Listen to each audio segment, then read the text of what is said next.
യുദ്ധഭൂമിയിലും ഭാരതത്തിന്റെ വിശ്വഗുരു പ്രഭാവം. ഇന്ത്യൻ കപ്പലുകൾക്ക് ഗ്രീൻ സിഗ്നൽ ലഭിച്ചത് ചർച്ചകൾ ഫലം കണ്ടതുകൊണ്ടെന്ന് ജയശങ്കർ.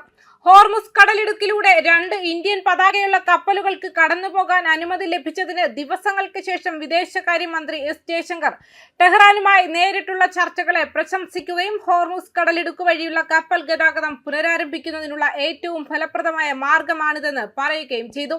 പശ്ചിമേഷ്യൻ സംഘർഷത്തെ തുടർന്ന് ഇറാൻ അടച്ചുപൂട്ടിയ ലോകത്തിലെ ഏറ്റവും തന്ത്രപ്രധാനമായ ഹോർമുസ് കടലിടുക്കിലൂടെ ഭാരതത്തിന്റെ ഇന്ധന കപ്പലുകൾക്ക് സുരക്ഷിത പാത.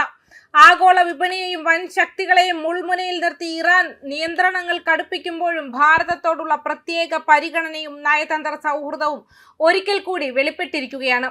92,712 മെട്രിക് ടൺ LPGയുമായി വന്ന ശിവാലിക്, നന്ദാദേവി എന്നീ 2 ഇന്ത്യൻ ടാങ്കറുകൾക്ക് ഹോർമുസ് കടലിടുക്ക് കടക്കാൻ ഇറാൻ ഔദ്യോഗികമായി അനുമതി നൽകി.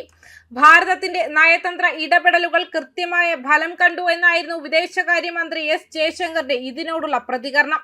ലോകത്തിന്റെ എണ്ണ വിതരണത്തിന്റെ 20% കടന്നു പോകുന്ന ഈ നിർണായക പാതയിലൂടെ ഇന്ത്യൻ പതാകയേന്തിയ കപ്പലുകൾ തലയുയർത്തി കടന്നു പോകുന്നത് നവഭാരതത്തിന്റെ ആഗോള സ്വാധീനത്തിന്റെ തെളിവായി ദേശീയ നിരീക്ഷകർ വിലയിരുത്തുന്നുണ്ട്. US ഇസ്രായേൽ ആക്രമണങ്ങൾക്ക് പിന്നാലെ ഇറാൻ ഹോർമുസ് കടലിടുക്ക് അടച്ചതോടെ ലോകമെമ്പാടും എണ്ണവില $100 മുകളിലേക്ക് കുതിച്ചു വരുന്നു. എന്നാൽ പ്രധാനമന്ത്രി നരേന്ദ്രമോദിയുടെ നേതൃത്വത്തിലുള്ള സർക്കാർ ഇറാനുമായുള്ള ദീർഘകാല സൗഹൃദം കൃത്യമായി വിനിയോഗിച്ചതോടെ ചൈനയ്ക്കും റഷ്യയ്ക്കുമൊപ്പം ഭാരതത്തിനും ഈ പ്രത്യേക ഇളവ് ലഭിച്ചു.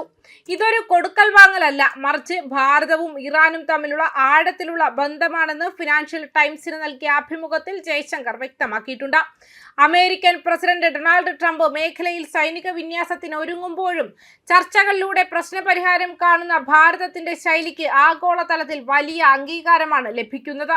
ഇന്ത്യ ലോകത്തിലെ 2ാമത്തെ വലിയ LPG ഉപഭോക്താവായതിനാൽ വിതരണത്തിൽ ചെറിയ തടസ്സങ്ങൾ നേരിട്ടാൽ പോലും അത് കോടിക്കണക്കിന് കുടുംബങ്ങളെ ബാധിക്കുമായിരുന്നു. സെറാമിക് ടൈൽ നിർമ്മാതാക്കളും റെസ്റ്റോറന്റുകളും ഇന്ധന ലഭ്യതയിൽ ആശങ്ക പ്രകടിപ്പിച്ചിരുന്നെങ്കിലും വീടുകളിലേക്കുള്ള ഗ്യാസ് വിതരണത്തിന് സർക്കാർ പ്രഥമ പരിഗണന നൽകിയിട്ടുണ്ട്. ശിവാലിക്കും നന്ദാദേവിയും സുരക്ഷിതമായി എത്തുന്നതോടെ രാജ്യത്തെ പാചകവാതക വിതരണം കൂടുതൽ സുഗമമാകും. രാജ്യത്ത് LPGക്ക് ക്ഷാമമില്ലെന്നും ആരും പരിഭ്രാന്തരായി സാധനങ്ങൾ വാങ്ങിക്കൂട്ടേണ്ടതില്ലെന്നും കേന്ദ്ര സർക്കാർ ആവർത്തിച്ചുറപ്പു നൽകുന്നുണ്ട്.